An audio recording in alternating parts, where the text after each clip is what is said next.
Ok, pessoal, boa tarde, sejam bem-vindos à nossa primeira aula, né, do sábado letivo, a aula de Fundamentos de Economia. Nós vamos ter hoje, né, a apresentação aí do capítulo 2 do nosso slide, falando sobre a evolução do pensamento econômico, sobre os principais pensadores, como Adam Smith, David Ricardo, John Stuart Mill, John Maynard Keynes, e fazendo no final da aula, tá, um exercício aí com 5 questões, tá, de praxe. Todo final de aula a gente faz 5 exercícios, né? 5 questões práticas aí. Perfeito. Aqui os slides. Vou mandar lá no grupo, tá? Para quem ainda não tem, acho que eu já enviei, né? Acho que já enviei os 3 materiais, né? Todos já têm aí.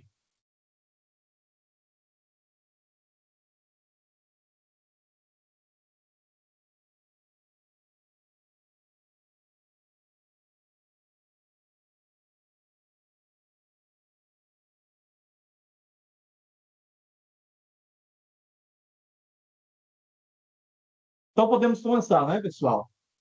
Então vamos lá. No capítulo 1, coloco aqui para vocês. No capítulo 1, a gente trabalhou sobre os principais conceitos de economia, né? Os fatores de produção, os problemas econômicos fundamentais, o objeto de estudo das ciências econômicas, que é a escassez de recursos. Falamos sobre a curva de possibilidade de produção, falamos sobre o custo de oportunidade, né? Os principais agentes econômicos, famílias, empresas, governos, relações econômicas internacionais, né? Os blocos econômicos. Nós trabalhamos aí com fluxo circular da renda, fluxo monetário da economia, fluxo real, as diferenças entre bens de capital, bens de consumo, bens intermediários e o conceito de fatores de produção, terra, trabalho, capital, tecnologia, capacidade empresarial. E aqui no capítulo 2, tá? Nós temos aí a evolução do pensamento econômico, tá? A gente vai fazer aí a designação de alguns autores que são importantes dentro da história das ciências econômicas como ciência. Todo mundo visualizando bem aí os slides? Só para confirmar, todo mundo está enxergando aí os slides na tela?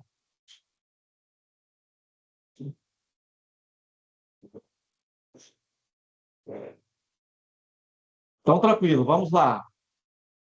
Então, início da teoria econômica de forma sistematizada. Então, o primeiro tratado que nós temos aí dentro das escolas econômicas é a escola clássica, né? E o principal representante é esse cidadão aqui, ó, o Adam Smith, ou Adam Smith. Ele escreveu um livro muito importante, lá em 1776, chamado A Riqueza das Nações, que é um tratado justamente sobre o nascimento, né, do comércio, a acumulação de capital. É um tratado sobre o comércio internacional. Então, a principal ideia lá do Adam Smith, nessa obra que ele escreveu lá em 1776, que tem a ver também com a independência dos Estados Unidos, é justamente um tratado sobre o que o país deveria fazer para se tornar uma nação rica. A primeira ideia do Adam Smith era justamente a acumulação de capital. Mas o que vinha a ser a acumulação de capital para nós em ciências econômicas? Para uma nação se tornar rica, a ideia essencial dele é que o país acumulasse o máximo de riqueza possível em termos de moeda, tanto de ouro como de prata. Só que o país, para se desenvolver, não poderia apenas acumular capital. Lembrando que capital para nós, ciências econômicas, não é o dinheiro propriamente dito, né, pessoal? Capital para nós, ciências econômicas, tem a ver com máquinas, equipamentos, edificações, toda a infraestrutura que o capitalista monta para poder obter lucro com isso. Então, um exemplo que eu dei na sala de aula, né, foi o quê? O grupo Sapiens, né, o dono da Sapiens, claro que ele teve dinheiro, né? Ele pegou o dinheiro e investiu em infraestrutura, construiu os prédios, botou carteiras, botou central de ar, contratou professores, contratou pessoal de apoio para vender a mensalidade para vocês. Então, capital para nós, em termos econômicos, tem a ver com máquinas, equipamentos, edificações e a infraestrutura que você tem por trás né, do dinheiro, né? Dinheiro compra isso para poder você vender o serviço, o bem ou produto para adquirir lucro com isso. Então, nesse tratado lá do Adam Smith, a ideia principal de que essa acumulação primitiva de capital, de ouro e de prata, fosse destinado para a indústria. Por isso que na segunda metade do século XVIII, em torno de 1750, mais ou menos, a Inglaterra desenvolveu seu parque industrial, principalmente sua indústria têxtil, né, indústria de tecido. Então, nós temos aí o principal precursor da ideia de ciência econômica, como a gente vê hoje nos clássicos, o Adam Smith. A Riqueza das Nações é um livro muito lido ainda hoje, né? Um clássico, né, da literatura econômica. Além disso, nós temos os precursores da teoria econômica, que já vem desde a antiguidade, que passou por Aristóteles, Platão, Xenofonte, na Grécia Antiga. Então, a primeira ideia que você tem aí, ó, do conceito bastante importante, é a ideia dos mercantilistas, né?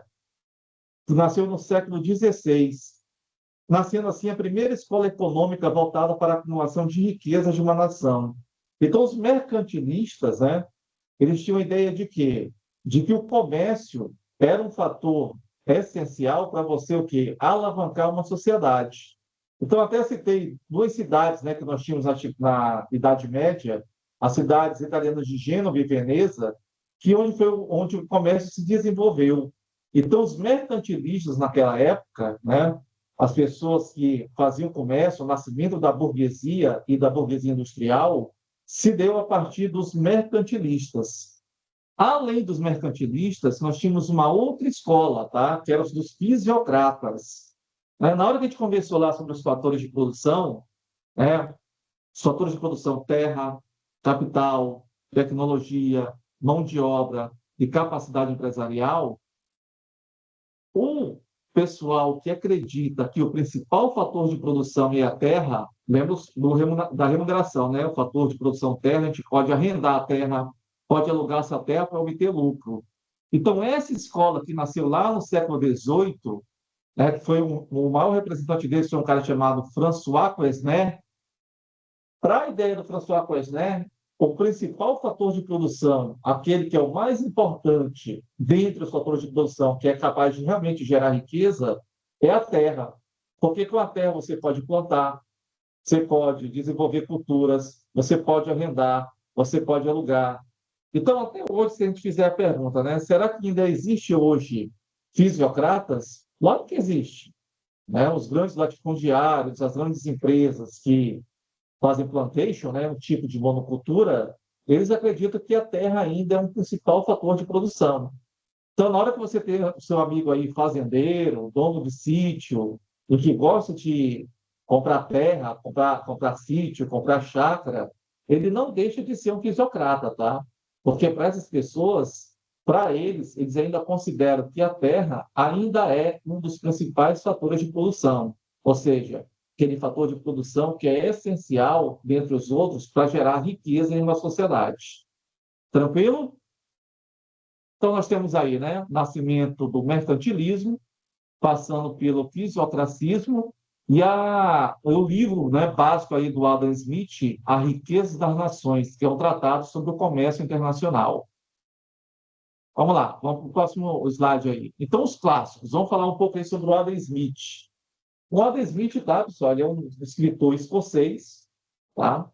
E escreveu esse tratado em 1776, A Riqueza das Nações, e ele fala o seguinte, ó, para ele, qual era o conceito básico aí da ideia do Adam Smith no livro dele?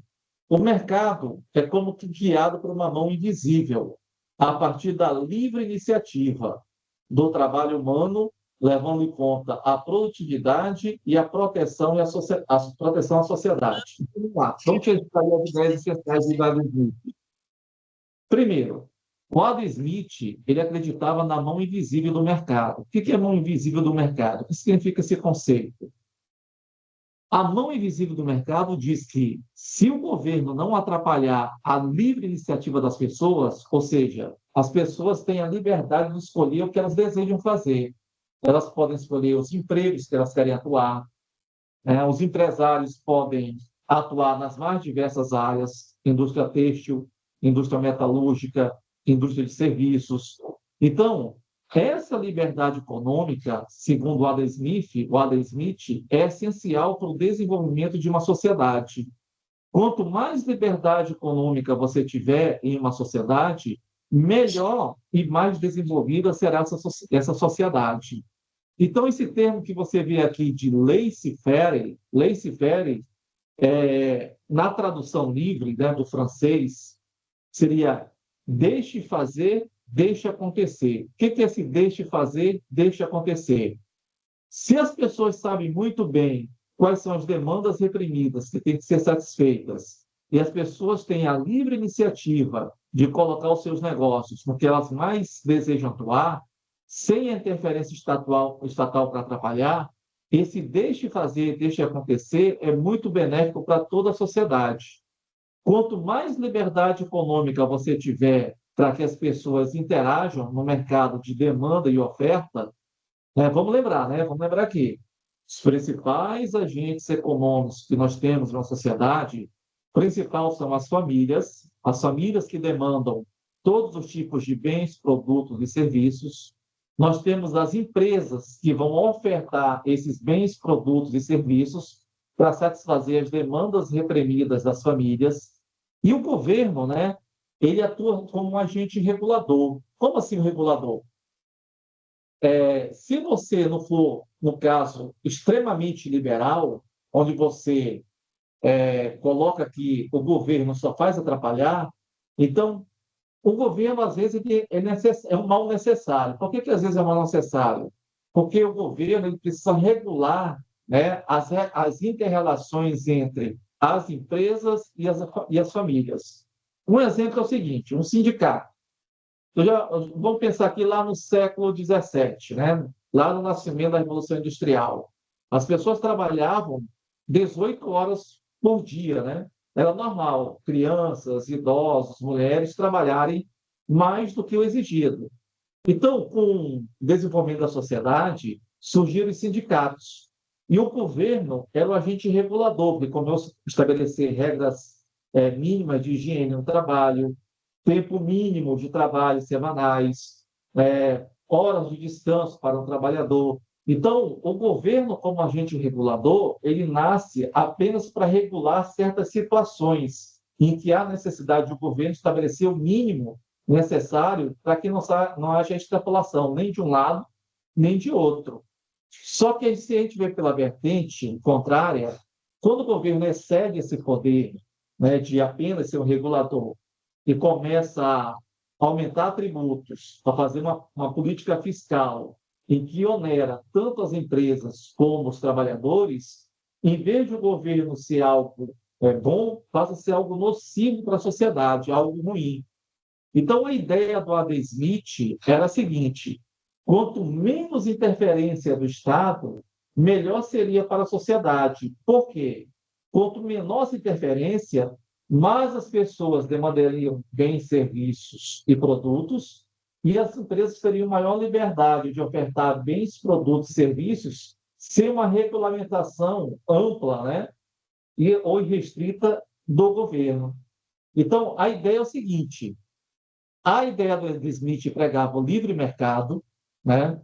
Falava que o trabalho humano é o fator de produção essencial para gerar riqueza da sociedade e contava com a produtividade e a proteção do Estado na sua eficiência mínima, né? Ou seja, regular o mínimo possível para não atrapalhar a relação entre trabalhadores e empresas.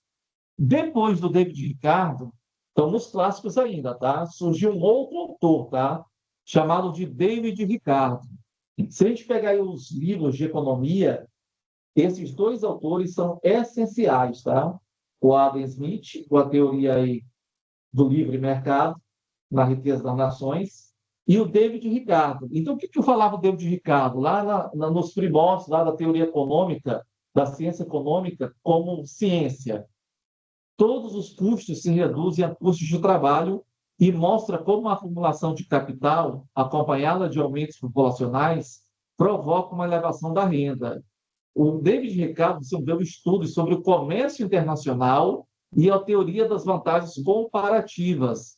dando origem às correntes neoclássica e marxista. Então, vou fazer aqui um comentário. O que vem a ser vantagens comparativas para nós em ciências econômicas? Então, vamos lá, guarda esse conceitozinho aqui, ó. Vantagens comparativas. Vou dar um exemplo bem clássico para vocês. Acho que já falei isso em sala de aula. O Brasil, ele é o maior produtor de alimentos do mundo. Não tem para ninguém, né? Nós temos terra cultivável, né? Uma área de extensão territorial. Os melhores agrônomos do mundo, sem dúvida, são os brasileiros. Nós temos aí uma indústria mecanizada no campo, altamente especializada. Então, o Brasil é o maior produtor de commodities do mundo. O que são commodities? O milho, a soja, o feijão, o arroz. Todos esses produtos que nós aí plantamos, né, e vendemos a um preço barato para alimentar o mundo, né, nós temos vantagem comparativa em relação a outros países. Agora, se eu te fizer uma pergunta, vamos analisar aqui o Japão. O Japão, ele tem uma vantagem comparativa em relação aos outros países do mundo, em relação à tecnologia, mais especificamente em robótica. Então, o Japão hoje, né, vamos analisar Brasil e Japão. O Brasil tem vantagem comparativa na produção de alimentos e o Japão tem vantagem comparativa em tecnologia e em robótica. Vamos supor que o Brasil pegasse todo o dinheiro que arrecadou com a venda das commodities, falasse, não, agora a gente não quer mais ser um país de produção de alimentos, a gente quer ser um país na produção de robótica, a gente vai competir com os japoneses. Se o Brasil deixasse de produzir alimentos e começasse agora, nesse exato momento, a produzir robôs, né, direcionasse toda a sua receita para a robótica, mesmo assim, a gente não conseguiria chegar ao nível do Japão. Por quê? O Japão já está, desde a década de 50, 60, trabalhando com robótica. Mesmo que o Brasil desperdice todos os seus recursos na produção de robôs, o Japão ainda tem o quê? Uns 100, 200 anos à frente, né, com vantagem comparativa em relação à nossa robótica aqui nacional. Da mesma forma, se o Japão abrisse mão, né, de robótica e pegasse todo o dinheiro da receita deles com produção de robôs e direcionasse hoje para a produção de alimentos, eles não conseguiriam chegar no nível que o Brasil está. Por quê? Porque cada um tem sua expertise. O Brasil é bom na produção de alimentos e o Japão tem sua expertise e excelência na produção de robôs, né? Então, isso gera o quê para os países? Esse termo chamado de vantagens comparativas. Cada um tem sua expertise, cada um tem seu nível de especialização. Isso lá na Idade Moderna, Portugal produzia vinhos e a Inglaterra produzia roupas, né, indústria têxtil. Então, o que se faz? Se Portugal, naquela época, tem vinho do Porto até hoje, produzia vinhos de alta qualidade, e os ingleses produziam tecido, né, venda de roupas, o que cada um troca? O que não é bom, o que é bom cada um para si. Então, o Portugal exportava vinho lá para a Inglaterra e a Inglaterra, em contrapartida, exportava tecido para Portugal, estabelecia as trocas comerciais. Então, cada um no seu quadrado, né? Então, a vantagem comparativa, então grave isso aí que vai ser de prova, tá? O que é a vantagem comparativa? É o nível de especialização e de expertise que cada um dos países tem na sua produtividade, na sua produção. Tem país que tem especialização, expertise em produção de alimentos, no caso o Brasil, e tem países que têm expertise e especialização na produção de robôs, no caso o Japão. Então, cada país tem sua vantagem comparativa em relação aos outros países. Ficou claro isso aí, pessoal? Posso perguntar isso aí na prova? Está bem claro? Dá um feedbackzinho aí. Beleza, vamos lá.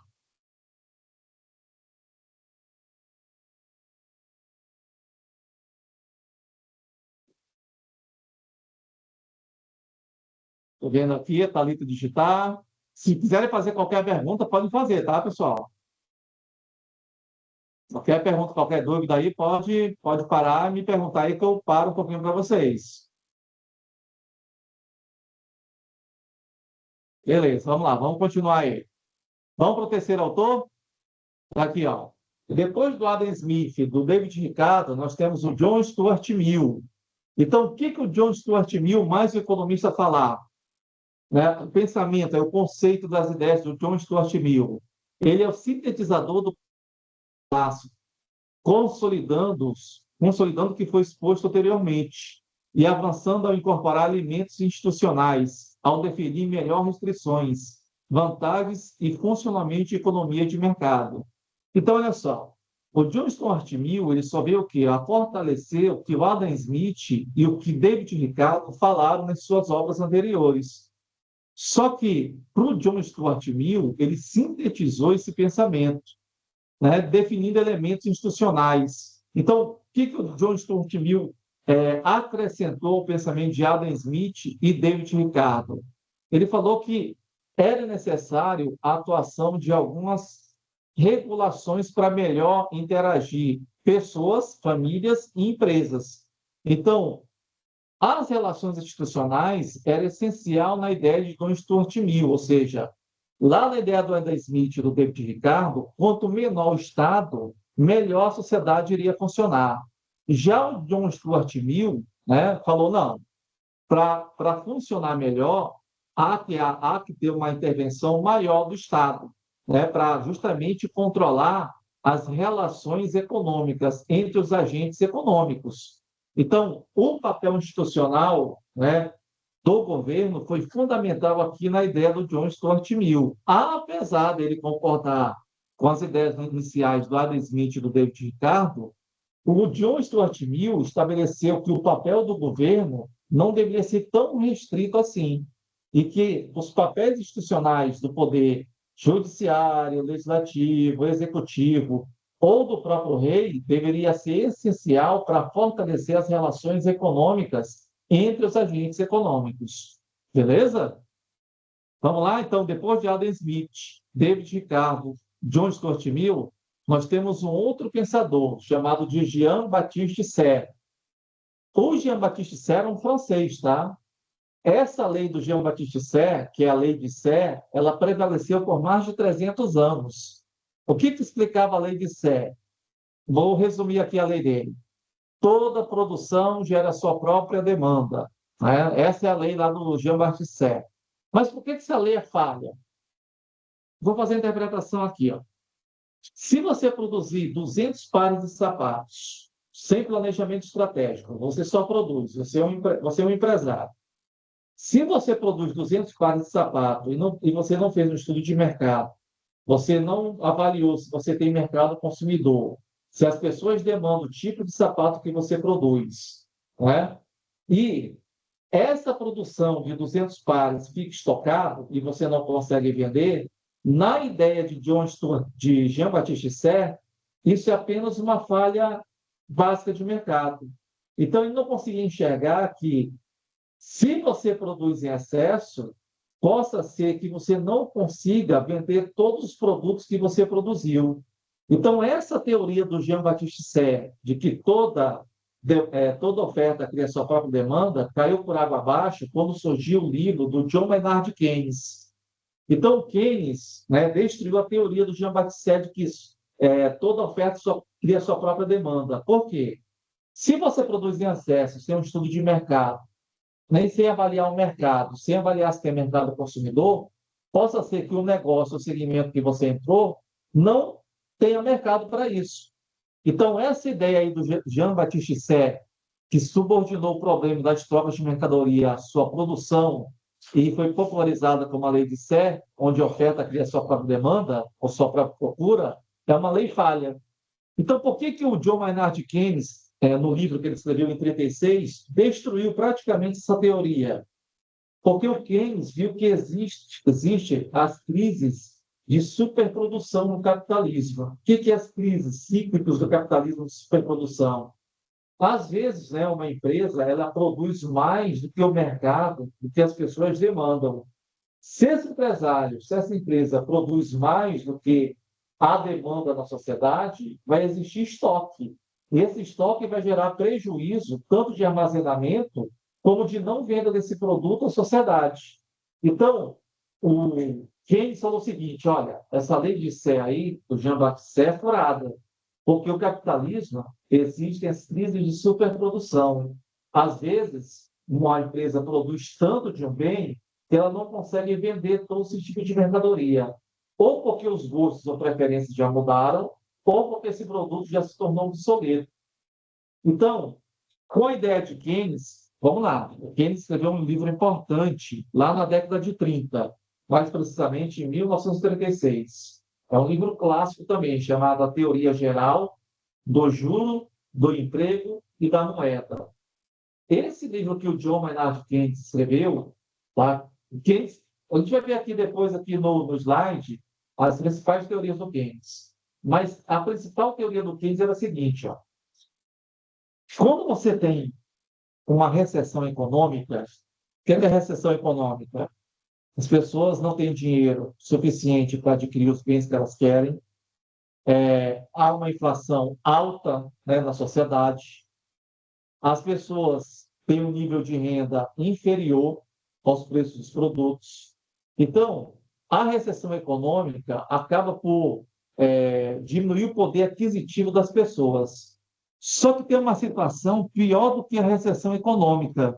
É quando existe mesmo a depressão e a quebra, né? Como foi a quebra da Bolsa de Nova York em 1929, onde as ações viraram pó, ou seja, da noite para o dia, quem tinha ações, as ações não valiam mais nada. Aí o que aconteceu? Na época, o presidente dos Estados Unidos chamou o Keynes, que era ministro da Fazenda lá da coroa britânica. Falou: olha, Keynes, o mundo está em bancarrota, né? Ou seja, quebrou, todo mundo está pobre, os países todos estão com dívidas, ninguém consegue sair mais dessa depressão econômica, e eu quero que você venha aqui para os Estados Unidos para poder fazer um projeto para tirar a economia americana da recessão, da depressão econômica. Aí o Keynes aceitou o desafio, né? Aí como que ele fez para retirar a economia americana da depressão econômica? Então ele propôs o seguinte lá para o presidente da República, né? Falou: olha, há um mecanismo do Estado atuar como agente fomentador de tirar a economia da depressão. Aí o presidente perguntou para ele: então, o que a gente faz então para tirar a economia da depressão econômica? Então, o governo vai atuar como agente fomentador para a mola propulsora da economia rodar. Em outras palavras, o governo, através, né, dos seus gastos, vai começar a construir estradas, hospitais, aeroportos, universidades, contratar pessoas para fazer frentes de trabalhos em 3 turnos, manhã, tarde, noite, construir hidrelétricas, construir portos. Então, essa ideia do Keynes de tirar uma economia da depressão, ela até hoje é utilizada, tá? Então, quando você vê uma economia em recessão, indo para a depressão, a ideia de que o Estado, através do governo, seja um agente fomentador para tirar essa economia ou da recessão ou da depressão econômica. E como se tira uma economia da recessão ou da depressão econômica? O próprio Estado, através do governo, começa a investir em infraestrutura. Então, vou dar um exemplo aqui, ó. Lá em 2010, né, com o Compac 1, Compac 2, né, o Programa de Aceleração de Crescimento, lá da Dilma, e o Programa de Aceleração de Crescimento 2, foram construídos aqui as usinas de Giral e Santo Antônio. Não foi? Foi isso que aconteceu?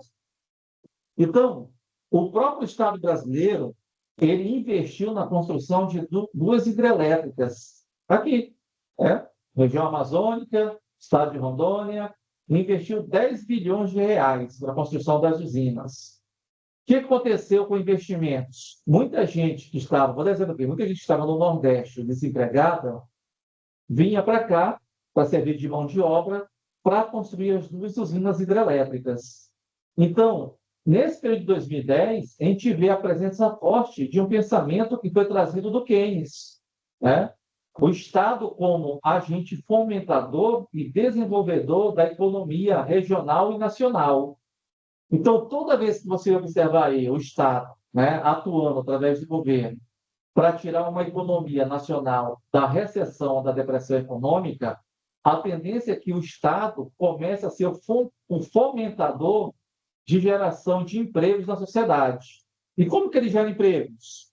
O Estado vai construir aeroportos, parcerias públicas privadas com agências privadas para construir aeroportos, portuários, hospitais, universidades.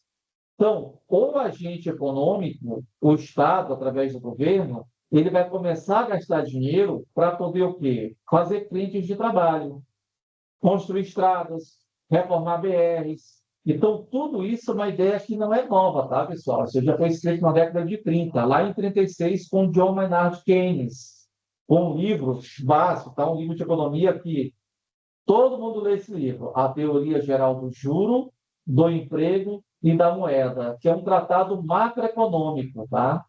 Então, toda economia de qualquer país do mundo, quando quiser fazer uma política keynesiana, onde o agente do Estado vai fomentar a economia, procura lá nas linhas do Keynes qual a atuação do Estado para fomentar esse desenvolvimento. Beleza? Então, vamos lá.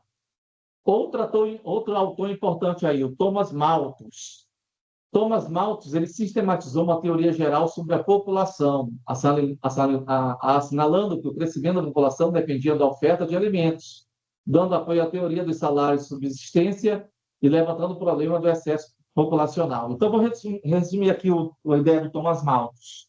O Thomas Malthus ele idealizava o seguinte, olha, enquanto a produção de alimentos do mundo cresce em progressão aritmética, o crescimento vegetativo ou densidade populacional aumenta em PG.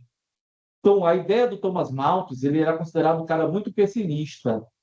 Para ele, a gente está falando do século XIX, tá? Para ele, chegaria um momento em que a produção de alimentos não seria suficiente para atender à fome das pessoas do mundo.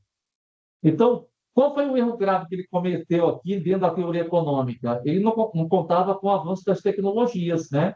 Com tratores no campo, com o avanço, né, de tecnologia no arado. Então, hoje a gente percebe que o Brasil, sozinho como nação, ele alimenta mais de 80% da população mundial. Só que a ideia do Malthus, naquela época, como não tinha esses avanços tecnológicos, para ele chegaria um momento que a sociedade entraria em colapso, que a produção de alimentos cresceria em progressão aritmética, lá da matemática, né? Enquanto o crescimento populacional cresceria em PG. Mas ele não observou que existe o fator de produção tecnologia, né? Ou seja, você tem máquinas em colheitadeiras, você tem máquinas no campo que trabalham por mais de 300 homens.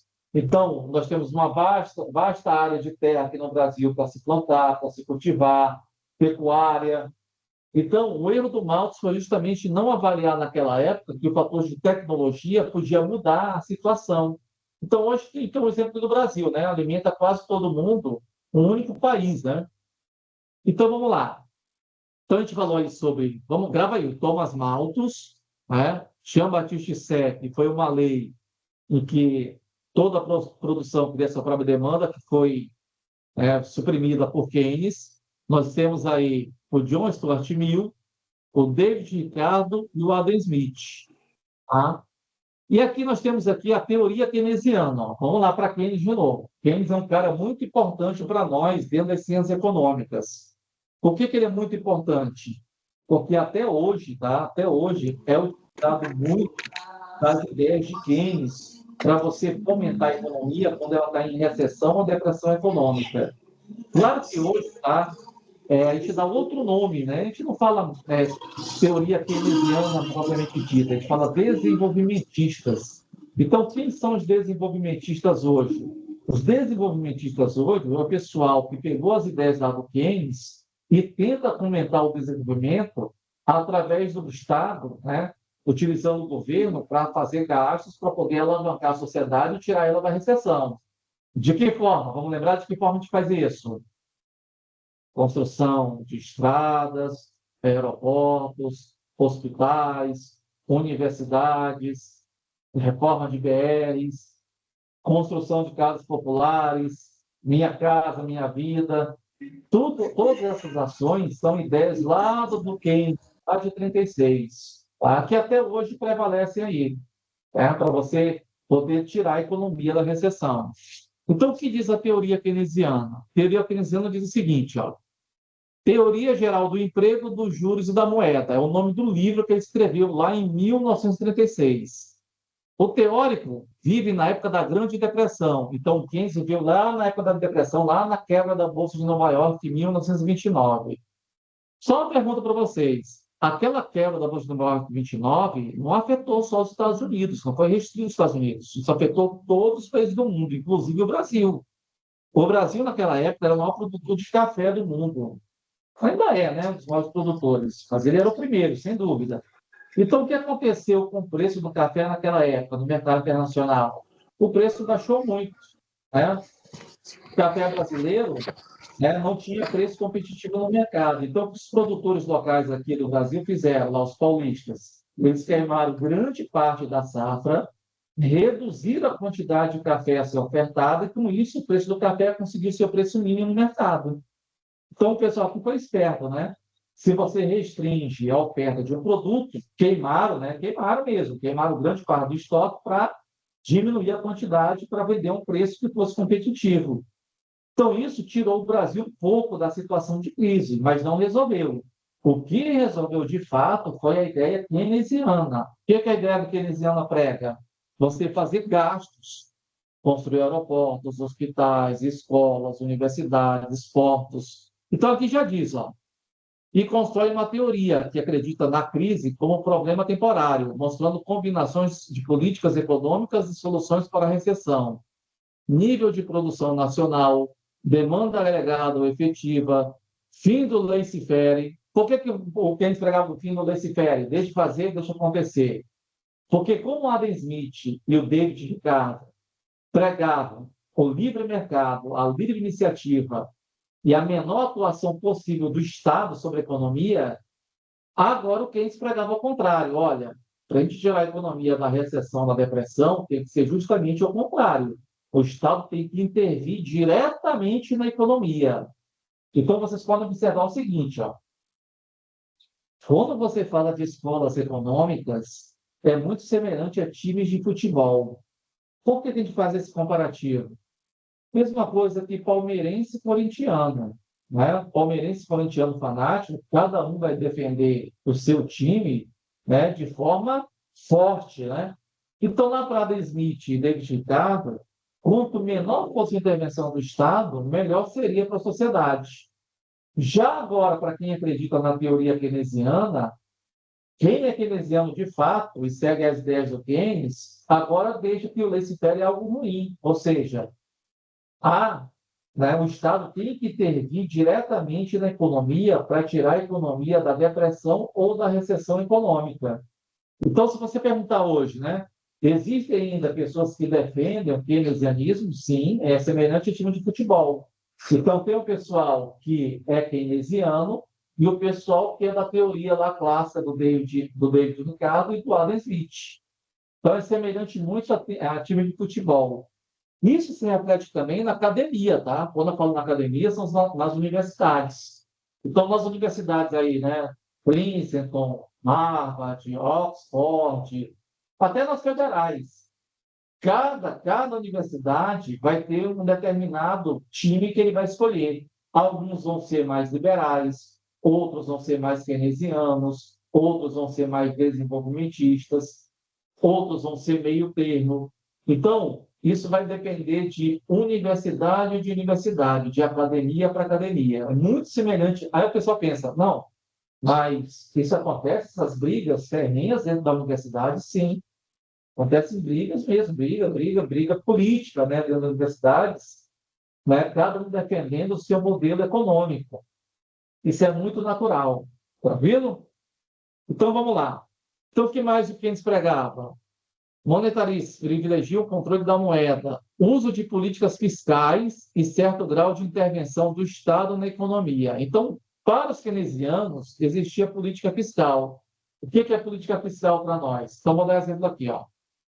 Quando o Estado ele quer aumentar o seu poder, a sua intervenção sobre a economia, ele faz uma política fiscal de gastos. O que é a política fiscal de gastos? Já falei aqui das usinas. Lá no PAC 1, pegou-se 10 bilhões de reais para construir as usinas de Geral e Santo Antônio. Então, pegou bilhões de reais, não só para isso, né? Construiu aeroportos, construiu, né, portos, construiu hospitais universitários, construiu hospitais. Então, tudo isso é intervenção do Estado sobre a economia. Outra coisa que você vê quando existe uma política fiscal em que o governo atua é aumento desses gastos e aumento de carga tributária. Olha que interessante. Então, o Estado, quando ele quer gastar, intervir na economia, ele tem que arrecadar de algum lado. E de onde lado que ele arrecada? Cobrando de tributos de quem? De quem vocês imaginam que o Estado cobra tributos? Para poder fazer os gastos que ele quer? Da sociedade, das empresas, das famílias, do resto do mundo que faz relações econômicas com o Brasil. Então, essa arrecadação que ele faz através do aumento de tributos é destinada para gastos do governo em infraestrutura. Então, tem um termo que a gente usa em economia, né? Vocês até falaram em sala de aula. Não existe almoço grátis, pessoal. Essa frase até é do Milton Friedman, tá? Que é um economista americano. Por que não existe almoço grátis? Porque tudo que o Estado oferece de forma gratuita, entre parênteses, é porque, de alguma forma, esse dinheiro foi arrecadado através de altos tributos. E esses altos tributos, quando o Estado intervém na economia, sob a égide da economia keynesiana, ele vai pegar esse dinheiro dos tributos, vai gastar em infraestrutura, só que depois quem vai pagar é a própria sociedade. Não é assim que acontece? Não é assim? É assim? Então, beleza. Então, falamos aí da teoria keynesiana, né? Que é uma teoria já do século XX, aí, em 36, e um livro clássico dele, a Teoria Geral do Juro, do Emprego e da Moeda. Período recente, vamos lá, período recente. Mudanças na teoria econômica, principalmente após as duas crises do petróleo. Pontos. Exige uma consciência maior das limitações e possibilidades de aplicações da teoria. Então, olha só, como que a economia também veio a mudar? A gente vai falar um pouco de teoria monetária. Em 71, também já comentamos em sala de aula. Em 1971, o Richard Nixon, que era presidente dos Estados Unidos, ele acabou com o lastro monetário. O que é o lastro monetário? Pelo encontro lá na década de 30, o próprio Keynes participou, tá, desse encontro lá em Bretton Woods. Se reuniram as pessoas mais ricas do planeta, lá em Bretton Woods, que é uma cidade. O Keynes estava lá, tá? Participou dessa reunião. É como se fosse o G7 hoje, tá? Os países mais ricos do mundo. E essas pessoas decidiram que o lastro monetário era o ouro. Sempre foi o ouro, né? O que é o lastro monetário? Tudo que era depositado em bancos, tudo depositava 10 mil reais em banco, lá na década de 30, isso teria que ser validado a mesma quantidade em ouro, lá no Fort Knox, lá no cofre do Tesouro Americano. Beleza? Então existia o lastro monetário. Tudo que era emitido de papel moeda, de moeda, cédulas, tu tinha que ter a mesma quantidade em ouro lá no Fort Knox, lá no Tesouro Americano. Só que em 71, o Richard Nixon acabou com isso. Ele acabou com o lastro monetário. A partir de 1971, não existia mais lastro monetário algum. O lastro monetário passou a ser o dólar. Aí vamos lá. E qual é o problema disso para uma sociedade moderna? Nós tivemos aí a crise do petróleo na década de 70, né? E os países exportadores de petróleo, a OPEP, começou a restringir, né, a produção de petróleo e esclareceu o petróleo no mundo. Então, os franceses começaram a resgatar muito ouro lá dos cofres do Tesouro Americano. Então, teve uma evasão de ouro, muita evasão de ouro. Então, o que os americanos fizeram lá com o Nixon? Falou, opa, calma aí.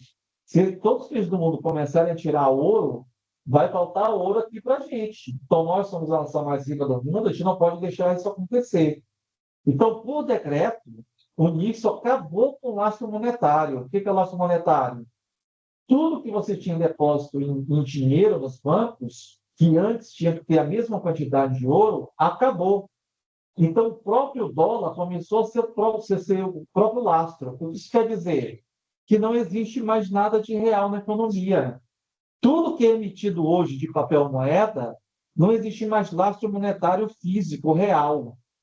Então, se a gente fazer uma análise, pô, durante 5.000 anos, o metal mais valioso durante 5.000 anos foi o ouro. O ouro sempre foi aquela é, reserva de valor, aquele metal que servia como parâmetro para toda a riqueza que era produzida na sociedade. Só que a partir de 71, o Nixon acabou com isso. Aí vamos lá para uma análise. Se já não existe mais lastro monetário desde 1971 e o dólar serve como seu próprio lastro, papel servindo de lastro para papel. Vou fazer uma pergunta para vocês. Se todas as pessoas fossem agora, todas as pessoas do mundo fossem seu banco, tirar seu dinheiro de sua conta corrente ou de sua poupança, existiria dinheiro suficiente para dar para todo mundo? Não, logicamente que não. Por quê?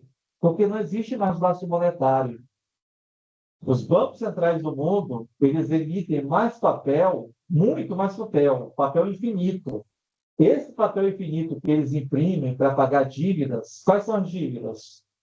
Pagamento de funcionários públicos, pagamento de deputados, pagamento de senadores, pagamento lá dos prédios dos tribunais de Brasília, dos tribunais do Brasil, o gasto com o judiciário, o gasto com o legislativo, o gasto com o executivo, tudo isso é dívida. E essa dívida é paga só com a impressão de papel. Não existe lastro monetário que garanta. Então, o que acontece na real? Como muito papel é emitido e não existe lastro, esse papel que é emitido acaba o quê? Perdendo seu valor, se desvalorizando. Então, essa é a ideia, porque hoje, R$ 100 do real não compra a mesma coisa que R$ 100 de 5 anos atrás. Aí você já sabe o conceito, devido à inflação. Então, o que é a inflação? A inflação tem três conceitos que a gente trabalhou em sala de aula. Tem a inflação de demanda, tem a inflação de custo e tem a inflação inicial. São três tipos de demanda. A inflação de demanda é aquela causada pela falta de produtos na prateleira, em que as pessoas demandam muito esse produto, como não tem para todo mundo, o preço aumenta. A inflação de custo é aquela causada pela produção, lá no minério de ferro, tirar o minério de ferro lá do chão, lá no Pará. A logística, o transporte encarece o produto. Inflação inicial é aquela causada pelo reajuste dos preços e salários, né? Que vai o quê? Contaminando, desvalorizando a moeda. E também você tem a impressão descontrolada de papel moeda. Essa impressão descontrolada de papel moeda, pela ótica da escola austríaca, que é outra escola de ciências econômicas, quando você emite muito papel moeda de forma descontrolada para pagar dívidas do governo, dívidas das nações, sem lastro monetário, isso acaba o quê? Desvalorizando o papel moeda. É o que acontece hoje. E aí você pergunta, é só o real que está desvalorizado? Não, o dólar também. A gente chama de moeda fiduciária, moeda Fiat. Tá? Não é marca de carro, não, é moeda Fiat ou fiduciária. Então, todos os países do mundo, sem exceção hoje, têm a sua moeda desvalorizada, principalmente em decorrência de 1971, quando Richard Nixon, presidente da época, acabou com o lastro monetário no mundo. Então, hoje não existe mais lastro monetário, não existe mais quantidade de ouro na mesma espécie que você tinha num depósito à vista no banco. E isso é nocivo, porque cada ano que se passa, você vai tendo as moedas cada vez mais se desvalorizando. Aí a pergunta é, então o que você faz para combater essa desvalorização da moeda? Aí você vai atrás de outros ativos, ativos que não percam seu valor no decorrer do tempo. A gente pode dar um exemplo moderno, o Bitcoin. Né? Então, o Bitcoin é uma forma de reserva de valor na qual que você vê, nossa, se o dólar, as outras moedas estão desvalorizando porque não existe lastro monetário, eu vou aplicar uma moeda que não perca seu valor no decorrer do tempo. tem até uma estratégia, né? O pessoal pega. Por que que o ouro como ativo, trabalhado como ativo, você vai lá e compra, né? Alguns gramas de ouro como ativo financeiro. Em momentos de crise, em momentos de grande depressão, em momentos de grande recessão, de cataclismo, de guerra, o ouro é um ativo que se valoriza. Um exemplo disso, quando teve o atentado às duas torres gêmeas, lá em 11 de setembro, de um dia para outro, o ouro se valorizou mais de 300%. Mas por que que isso acontece? Justamente porque o pessoal sabe que, como não existe mais laço monetário, o papel moeda que é emitido, ele é só papel em cima de papel. Se tiver guerras, cataclismas, coisas reais que vão acontecendo, para você se defender, o seu patrimônio, a sua riqueza, o investimento que você faz é no ouro físico, no ouro e na prata. Então, esses ativos em momentos de crise, como em 29, as pessoas fizeram o quê? Guardavam, tinham reserva de ouro, reserva de prata. Lá no Antigo Egito, quando lá Moisés fugiu, os hebreus fugiram do Egito, eles levaram não apenas os animais, mas seu ouro e sua prata. Então, o ouro e prata, em momentos de crise, é um ativo financeiro que serve como o quê? Como controle do seu patrimônio, né? Como você garantir que seu patrimônio não vai virar pó. Beleza? Então, vamos lá. Aí nós temos aí o Karl Marx também, que é uma abordagem, né, alternativa. Em 1969, nós temos o Prêmio Nobel de Economia, Teoria Econômica como Corpo Científico. Seus primeiros ganhadores foram Ragnar Frisch e Jan Tinbergen. Beleza. Então vamos lá para o exercíciozinho sobre esses fundamentos aqui. Então vamos recapitular aqui, pessoal. Vamos lá. Capítulo 2, Evolução do Pensamento Econômico. Quem eram os pensadores da época, aí, antes da economia como ciência? Que depois se desenvolveu como ciência? Adam Smith, David Ricardo, John Stuart Mill, Jean-Baptiste Rousseau, Thomas Malthus. Esqueci até de falar do Alfred Marshall aqui, ó. Ah, que ele, Alfred Marshall, ele é um grande teórico da teoria microeconômica, tá? Então, só para dar um adendo aqui, ó. Quando você fala em Keynes, você está se referindo à teoria macroeconômica. Por que que o Keynes, a gente pode dizer que é o pai da teoria macroeconômica? Porque justamente ele foi o idealizador dos gastos governamentais, política fiscal, né? Gastos de governo, aumento de carga tributária.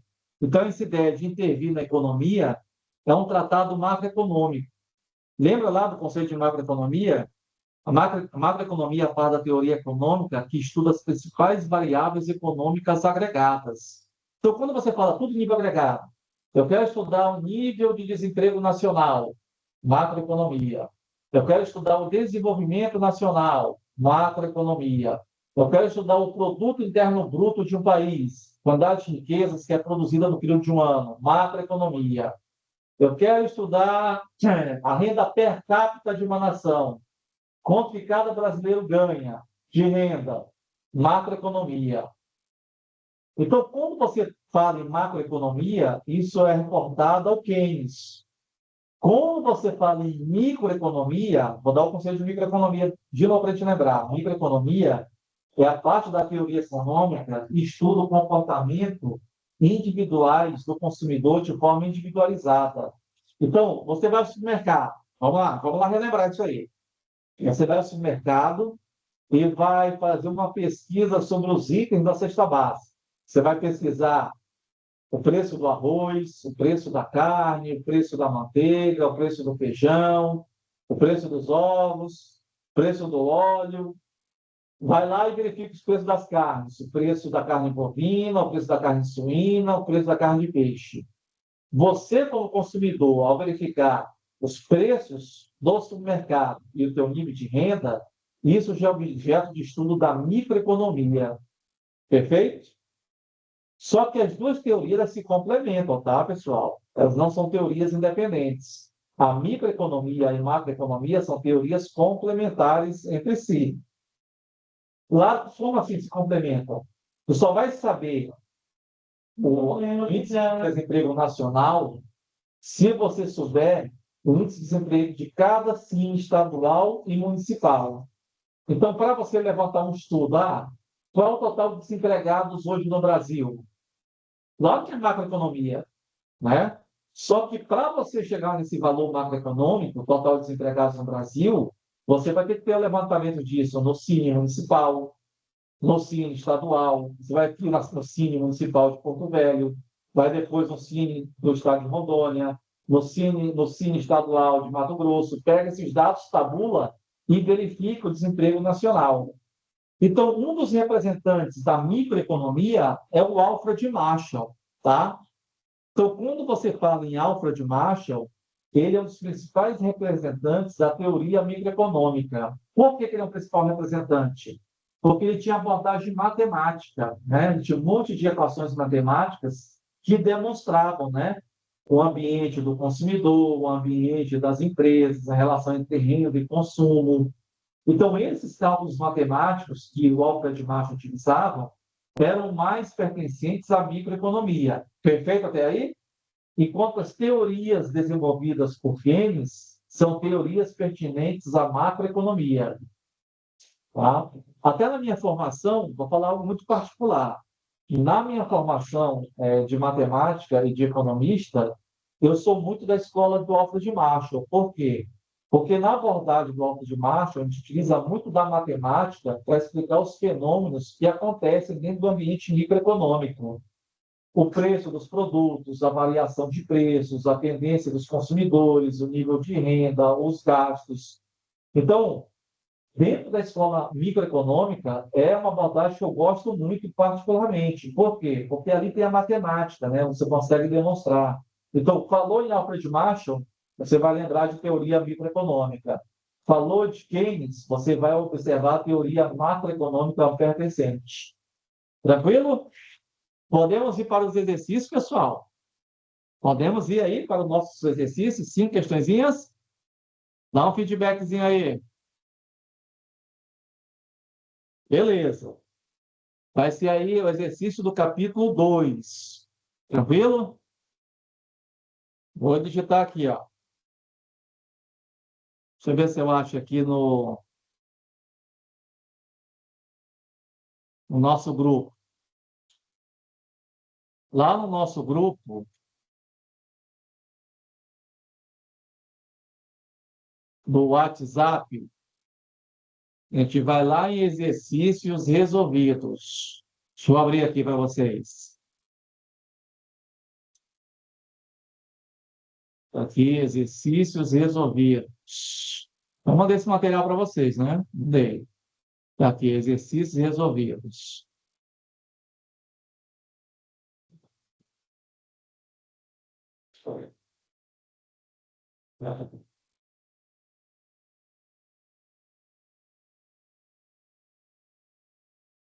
Deixa eu botar aqui no grupo. As 5 questões. Vou lá botar no grupo, tá? Lá no grupo do WhatsApp, vou botar aqui na nossa tela aqui, ó.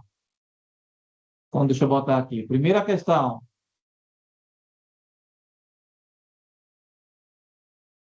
Em que consistia a riqueza para os mercantilistas e para os fisiocratas?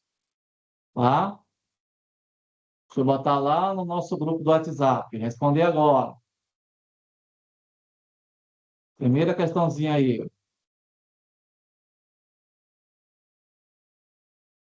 Lembra dos mercantilistas, né? Você tinha a ideia da acumulação de capital, os bimetalistas, ouro e prata, né? David Ricardo, Adam Smith, e os fisiocratas defendidos lá pelo François Quesnel. Segunda questão.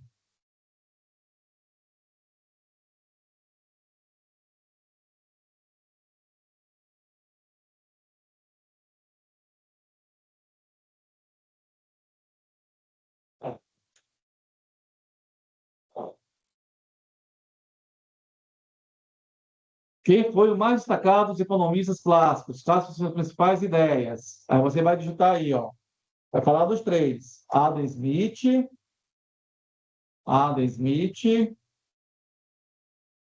David Ricardo.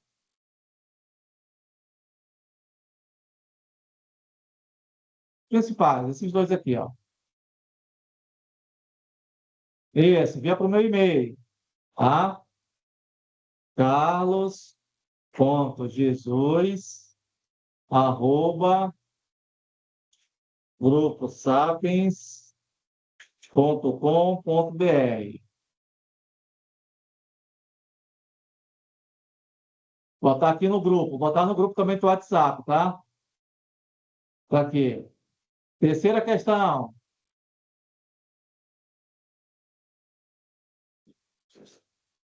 O que diz a teoria das vantagens comparativas? Terceira questão.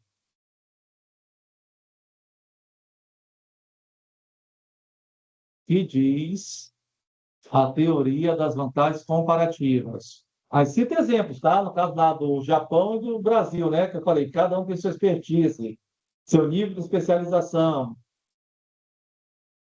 Quarta questão.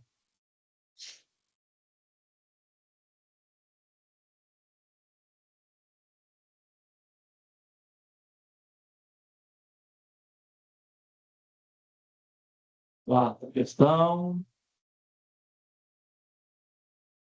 Qual a principal diferença entre a lei de Sé e o princípio keynesiano da demanda efetiva? Lembra que a lei de Sé, ela foi suprimida, foi eliminada pela teoria keynesiana, tá? Que existe as crises de superprodução no capitalismo. Aquela ideia de que toda oferta cria sua própria demanda é furada. Keynes falou que se você produzir em excesso, sem planejamento estratégico, gera estoque, sem saber se é o mercado consumidor, isso pode gerar estoque, tá bom? Vou botar aqui no grupo do WhatsApp também. E a quinta e última pergunta. Vamos lá.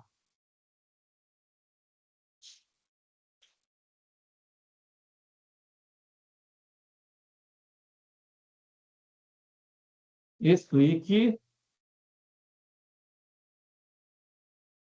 explique,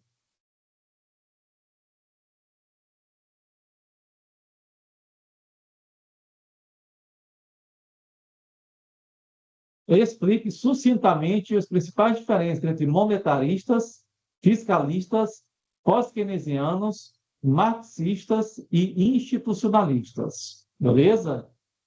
Botar lá no grupo do WhatsApp, responder as 5 questões e enviar para o meu e-mail.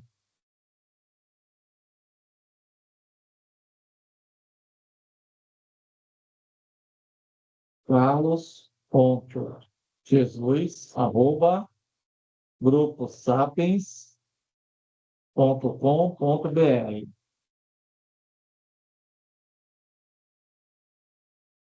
Tranquilo?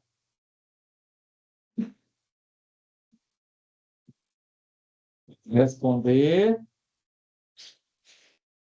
e enviar para o meu e-mail institucional. carlos.jesus@gruposapiens.com.br. Está gravado, tá? A aula está gravada. Depois eu mando lá o link lá no aba para vocês, tá bom? A tarefa essencial é a gente responder hoje, tá? Essas 5 questões. Onde vocês vão encontrar essas 5 questões já fáceis? Lá nos exercícios respondidos, capítulo 2. Vou mandar, vou reenviar aqui, ó, lá no grupo do WhatsApp. Lá nos exercícios respondidos já tem praticamente respondidas as questões. Cadê? Encaminhar. Encaminhar de novo aqui, ó.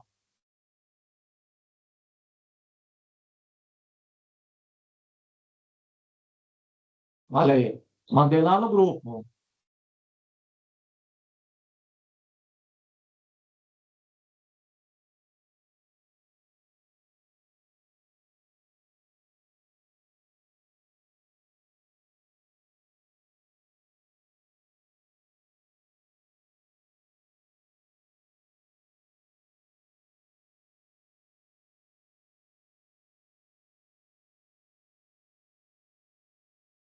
Tá aqui, estou mandando aqui também, ó, para nossa aula.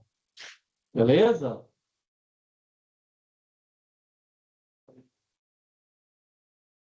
Abre aí lá na página. Cadê nossa página? Página.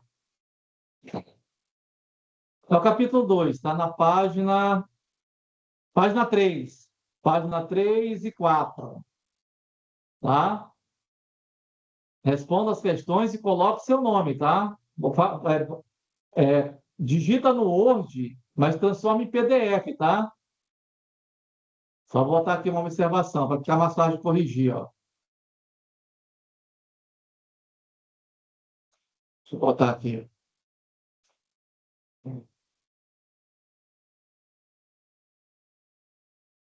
Digite no Word e converta para PDF.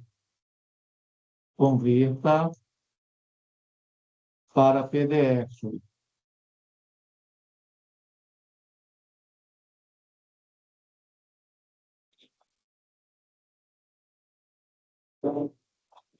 Até o final da aula, até as 5h45. Tá bom? Vou te mandar aqui no grupo de novo. Digite em Word e converta em PDF. Legal? Entregar até às 17h45, que é nosso fim da aula. Então, vocês fazem isso rapidinho, porque já tem praticamente a resposta lá. Entregar até às 17h45. Cadê? Para quem estiver trabalhando, entregue. Vamos ampliar o prazo, então. Entregue antes, igual eu faço na correção, né? Antes da meia-noite. Pronto. Quem estiver trabalhando. Quem estiver trabalhando, entregue antes da meia-noite. Fechado?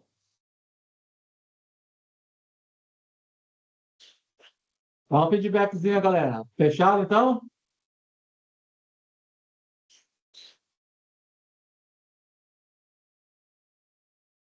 Tranquilo, não. A aula praticamente acabou, tá? A aula acabou, eu só quero que vocês me entreguem a atividade antes das 17h45, para quem assistiu a aula, para quem estiver no trabalho aí, antes da meia-noite. Não esqueça de colocar o nome, tá? E converter de Word para PDF. Fica mais fácil para corrigir e criar a pastinha de vocês. Combinado?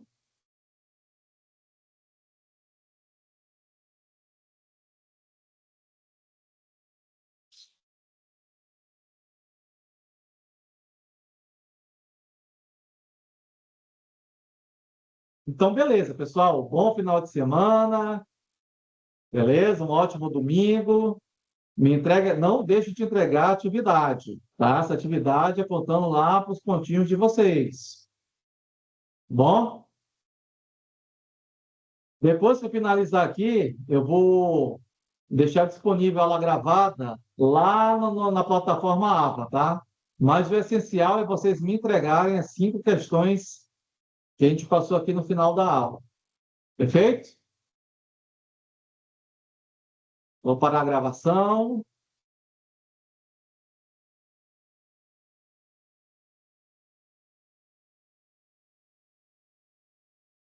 Parar a gravação. Gravação parada.